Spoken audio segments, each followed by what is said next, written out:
अज़ादारों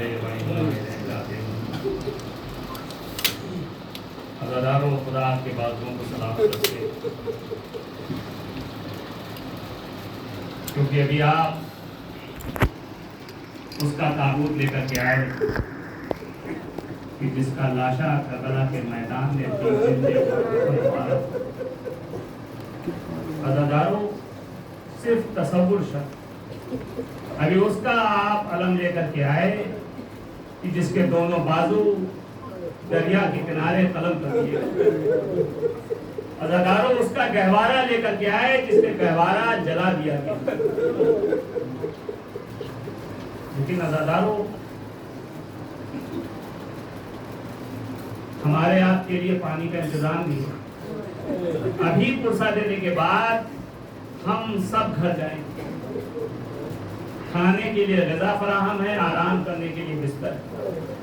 लेकिन जरा तसव्वुर करें कि हुसैन की वो बहन जो काफिला सालार थी, जो करबला से कूफा और कूफे से शाम तक फिराई जा रही, अजरकुमुल्लाह, खुदा आपको कोई गम न दे सवाए हमें सईदुल शुहदा के। अज़ादारों से तसव्वुर करें कि जब यह काफिला करबला से कूफा और कूफे से शाम तक गया तो कूफे शाम में दो फर्क साफ नजर आए। जब यह काफिला कूफे से गुजर रहा था तो छतों से सदके की खजूरें फेंकी जा रही थी, अल्लाहु अकबर। लेकिन जब यह काफिला शाम पहुंचा है तो अज़ादारों शाम में छतों से क्या फेंका जा रहा था? कोई पत्थर मार रहा था, कोई अंगारे फेंक रहा था। अजरकुमुल्लाह, खुदा आपको कोई गम न दे सवाए हमें सईदुल शुहदा की। अज़ादारों घर जाके सोचिएगा जरूर कि क्या हमने इन 2 महीनों में उस माँ को उस ढंग से पुरसा दिया है जिसके लाल के कलेजे में बर्छी का फल बनाया था। जाके सोचिएगा जरूर कि क्या हमने उस माँ को उस ढंग से पुरसा दिया है जिसके 6 महीने के सुषमाए को नहर कर दिया गया।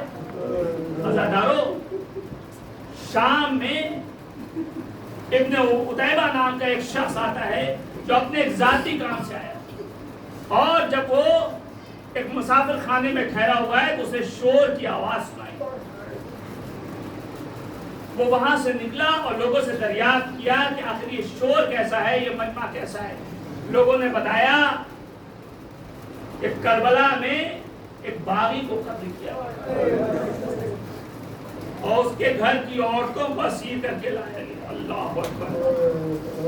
इब्न उतैबा कहते हैं कि मुझे तफ्तीश हुई कि आखिर वो कौन लोग हैं जिनके घर की औरतों को असीर करके लाया गया है। मैं आगे बढ़ा, मैंने क्या देखा कि चंद नूरानी चेहरे हैं जो नोके नेज़ा के ऊपर सवार हैं, और उसके बाद मैंने देखा कि काफिला है। उस काफिले में एक शख्स है जिसके हाथों में कड़ियां हैं, पैरों में बेड़ियां हैं, गले में खारदार तौक है। अज़ादारों सुनो और पुरसा दो। इब्न उतैबा इमाम के करीब आते हैं और आकर के फरियाद करते हैं कि ऐ शख्स, ये बता कि आखिर तूने ऐसी कौन सी खता की थी जो ऐसा तेरे साथ हुआ, तेरी बीवियों को इस तरीके से फिराया जा रहा है। बस अज़ादारों सुनोगे, चौथे इमाम ने सर उठाया और सर उठा के फरमाया कि ऐ इब्न उतैबा, बस ये सुनना था कि इब्न उतैबा कदमों में गिर पड़ा और कहा, अरे बताइए क्या हुक्म है? अरे खुदा किसी अमीर को ऐसा न दिन दिखाए, और वो भी अमीर कायनात का पोता सैयद सज्जाद। सुने जुमला सैयद सज्जाद का कि सैयद सज्जाद ने क्या कहा? सैयद सज्जाद ने कहा, इब्न उतैबा ये बता, अरे तेरे पास कुछ पैसे, कुछ रकम है या नहीं? अज़ादारों सुनो। इब्न उतैबा ने कहा कि मौला मेरे पास 2000 दिरहम है। मौला ने कहा, इब्न उतैबा जाओ पहले चादरों का इंतजाम करो। अज़ादारों इब्न उतैबा गए, 1000 दिरहम से चादरें लेकर के आए। सैयद सज्जाद ने कहा, इब्न उतैबा अरे बीवियों को चादरें बांट दो, अरे चंद लम्हों के लिए सही, लेकिन बीवियों के सरों पर चादरें आई। शायद थोड़ा इत्मीनान हुआ होगा, लेकिन नागा अरे नेज़ा बरदार आगे बढ़े, फज़ा में एक आवाज गूंजी, अरे वाह गुरबता, वाह हिजाबा,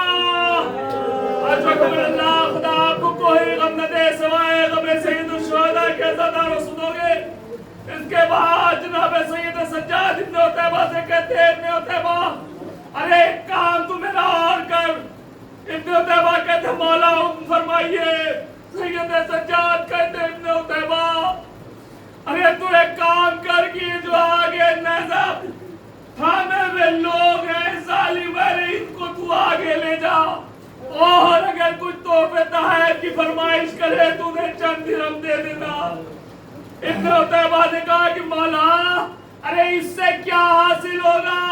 سید سجاد نے کہا ابن عتیبہ ارے اس سے یہ شاید جب سروں کو لے کے دور جائے تو یہ مجمع جو ہے شاید تھوڑا دور جائے کیونکہ تو دیکھ نہیں رہا.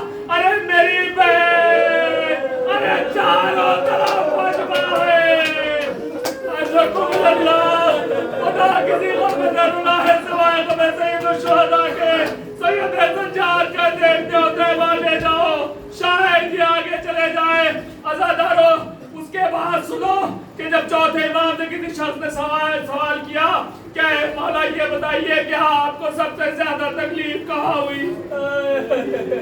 جملہ آپ سنتے رہتے ہیں ہر سال سنتے ہیں کہ سید سجاد نے کہا الشام الشام الشام. لیکن کبھی آپ نے سوچا کہ آخری آقا نے 3 مرتبہ شام کیوں کہا. شاید سید سجاد کے ذہن میں ارے بازار شام آیا ہو تو شام کہاں ہو, پھر دربار شام آیا تو شام کہاں ہو, ارے پھر زندان شام جب آیا تو شام کہاں ہو.